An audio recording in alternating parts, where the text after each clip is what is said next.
Welcome back to Real Family Secrets. Grab your snacks, get comfortable. The people in these stories had every chance to behave themselves. They just chose wrong. Drop a comment and be sure to subscribe. You're going to love it here. My name is Nathaniel Price, and I've been an architect in Chicago for 18 years. 9 years ago, I married a woman named Cressida. At her firm's annual gala 3 weeks ago, she pushed my hand away in front of 200 people and told me it made her look unavailable. Cressida worked in corporate law, sharp, ambitious, the kind of woman who commanded a room without raising her voice. I'd always admired that about her. 9 years in, I still found myself watching her work a crowd, quietly proud to be the man standing beside her. The gala was an annual event, black tie, held at a downtown hotel ballroom. I'd attended 6 of these over the years, always as her quiet plus one, comfortable in that role. That night, Cressida wore a deep emerald dress I hadn't seen before.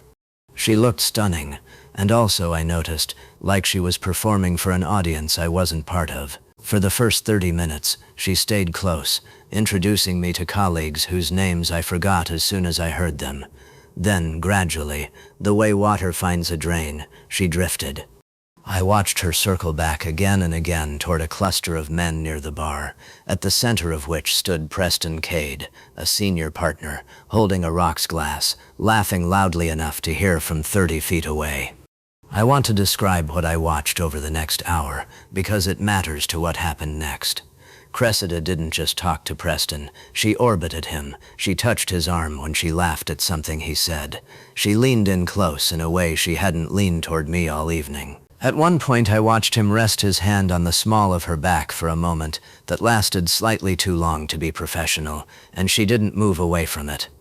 I stood near the edge of the room with a glass of scotch I wasn't really drinking, watching my wife exist in a version of herself I'd never been shown. I walked over, glass in hand, intending simply to stand beside her, to be present. As I approached, I reached out. An instinct 9 years of marriage had built into my hands, to rest my palm against her lower back the way I always had. She pushed my hand away, not gently. A sharp, deliberate movement, her palm striking my wrist hard enough that a woman standing nearby actually turned her head toward the sound. "Don't," Cressida said, low, but clear enough that at least 4 people around us heard it. "It makes me look unavailable. Namlin hav. Turbiturhar." I stood there for a moment that felt much longer than it actually was. Preston, to his credit or discredit, didn't even flinch. He just kept talking to the man beside him about a golf trip to Scottsdale, as if my wife hadn't just told a room full of her colleagues that my hand on her back made her look unavailable. I want to tell you I felt rage in that moment. I didn't, not exactly. What I felt was a kind of clarity, cold and total. Every strange absence, every late night, every vague explanation, it all clicked into a single coherent shape, standing right in front of me, in an emerald dress. I didn't say anything to her. I didn't need to. Not yet. I reached down, slid my wedding ring off my finger, and walked directly toward Preston Cade. The group around him quieted as I approached, the way groups do when they sense something is about to happen that doesn't belong to the pleasant rhythm of an evening. Preston turned to face me, still holding his glass, a practiced, easy smile forming. I didn't say a word. I opened my hand and placed the ring directly in his palm. He looked down at it. I watched his face work through confusion first, then a flicker of recognition, then, as he looked up and passed me toward Cressida, something closer to understanding of exactly what this meant and how it looked to the 20 or so people now watching. His smile vanished completely. "You need to leave, now." He wasn't talking to me. He was staring past my shoulder, directly at Cressida. His voice dropped into something hard and clipped. I hadn't heard from him all evening. I turned to look at her. Her face had gone the color of the tablecloths, her mouth slightly open. "Preston," she started, her voice cracking on his name, in a way that told me more than anything else that night, exactly what their relationship actually was. I said, "Now, Cressida." He set his glass down on the nearest table with a sharp click. I learned over the following days exactly what my ring in Preston's palm had actually exposed. He was married. His wife, a quiet woman named Helene, had suspected for months but had no proof solid enough to act on. The Gala had apparently been the one place Cressida and Preston felt safe enough to be visibly, carelessly close, believing the professional setting made it invisible.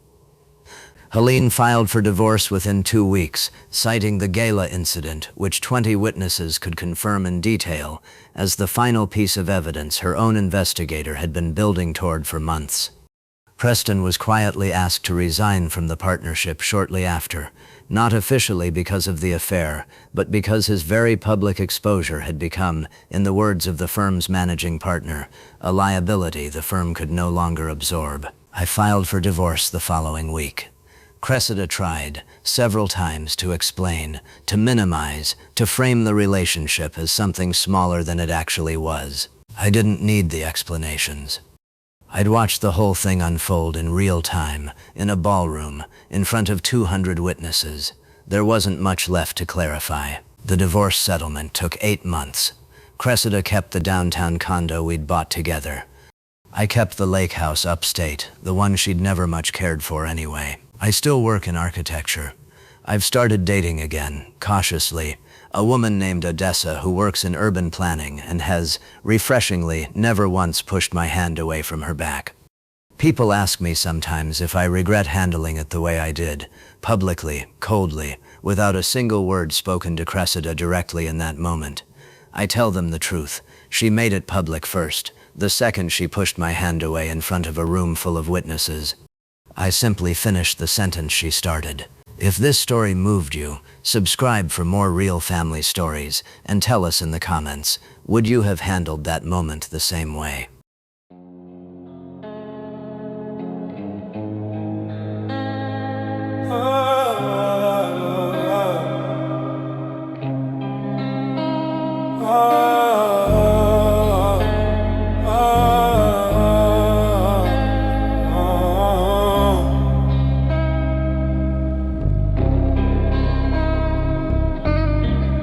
Glass stained by morning coffee, dashboard hums with distant voices, breaths echo, tension in my jaw. Loose bills, keys tangle, side pockets worn thin, phone chirps with questions I might never answer. Sun cuts through tinted regrets, plans rerouted, fingerprints on last night's receipt. Old names flare and brief notification. We trade honesty for comfort, one laugh at a time. Counting all the reasons I keep moving.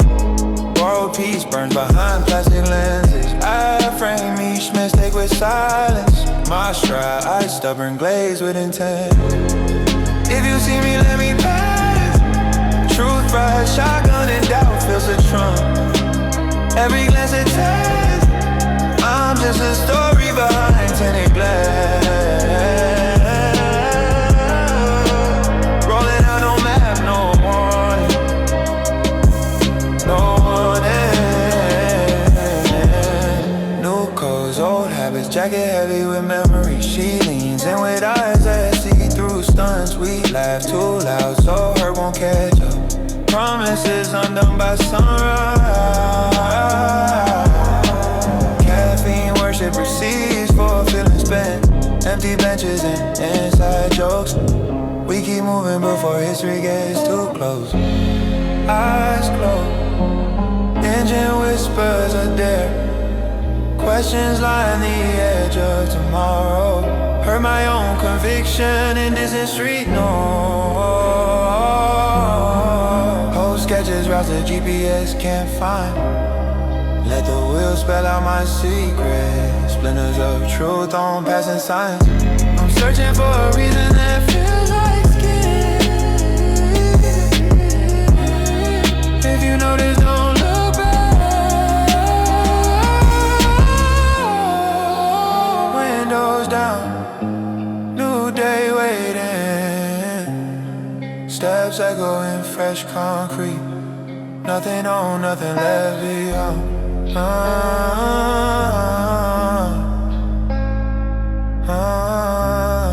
Just a distance and the will to begin.